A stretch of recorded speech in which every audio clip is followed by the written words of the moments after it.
গৃহহীনদের অস্থায়ী ক্যাম্পগুলো গুড়িয়ে দিতে ক্যালিফোর্নিয়ার গভর্নর ফেভিন নিউসম নির্বাহী আদেশ জারি করলেও স্টেটটির অনেক শহরে ভিন্ন চিত্র দেখা যাচ্ছে। সান ফ্রান্সিসকো সিটি কর্তৃপক্ষ শক্ত পথে হাঁটলেও বিভিন্ন অলাভজনক সংস্থা এই সমস্যাটিকে মানবিকভাবে সমাধানের চেষ্টা করছে। গৃহহীনদের জন্য আশ্রয়কেন্দ্র নির্মাণের পাশাপাশি শারীরিক ও মানসিক স্বাস্থ্যসেবা নিশ্চিতে কাজ করছে তারা। দেশের গৃহহীন জনগোষ্ঠীর 1/4 এই স্টেটে বসবাস করে, তাই নির্দিষ্ট কোনো একটি উপায়ে এই সমস্যার সমাধানের চেষ্টা না করে ভিন্ন পন্থা অবলম্বন করার পক্ষে সেবাদানকারী বিভিন্ন অলাভজনক সংস্থা।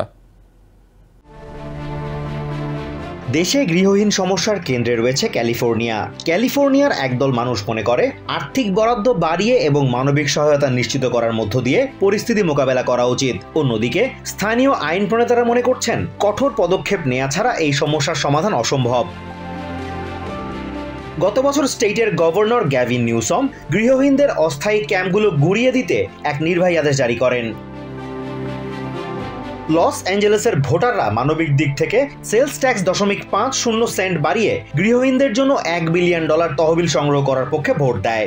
সাদার্ন ক্যালিফোর্নিয়ায় গৃহহীনদের জন্য গড়ে তোলা তহবিলের অর্থ কিভাবে খরচ করা হয়েছে তা জানতে এরই মধ্যে তদন্ত শুরু করেছে জাস্টিস ডিপার্টমেন্ট। সান ফ্রান্সিসকোর পরিস্থিতি নিয়ে গত জানুয়ারি মাসে উদ্বেগ জানান মেয়র ড্যানিয়েল লুরি। এই সংকট নিয়ে স্টেটের বাসিন্দাদের মধ্যে মিশ্র প্রতিক্রিয়া রয়েছে। কেউ কেউ বিরক্ত হলেও অনেকে বিষয়টিকে মানবিক দৃষ্টিকোণ থেকে দেখার পক্ষে। সান ফ্রান্সিসকোর পাশের শহর স্যান রাফায়েলে গৃহহীনদের জন্য সব সুযোগ সুবিধা সহ একটি অস্থায়ী আশ্রয়কেন্দ্র গড়ে তোলা হয়েছে। সেখানে 24 ঘন্টা পানি সরবরাহ সহ রয়েছে কড়া নিরাপত্তা ব্যবস্থা। কমিউনিটি সার্ভিসেস ডিরেক্টর ড্যানিয়েল কুপারম্যান জানান তাদের এই উদ্যোগ খুবই ফলপ্রসূ হচ্ছে। মানবিকভাবেও যে গৃহহীন সমস্যার সমাধান করা সম্ভব এই আশ্রয়কেন্দ্র তারই প্রমাণ। এড্রিয়ান হল নামে এই ব্যক্তি 2 দশকের বেশি সময় ধরে রাস্তার ধারে বসবাস করে আসছেন।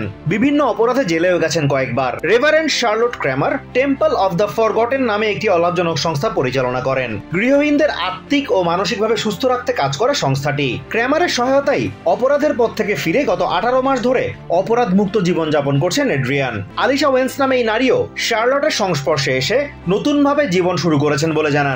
US housing and urban development ডিপার্টমেন্টের 2024 সালের সমীক্ষা অনুযায়ী দেশের গৃহহীন মানুষের 24% ক্যালিফোর্নিয়ায় বসবাস করে, যাদের মোট সংখ্যা 187,000-এর বেশি।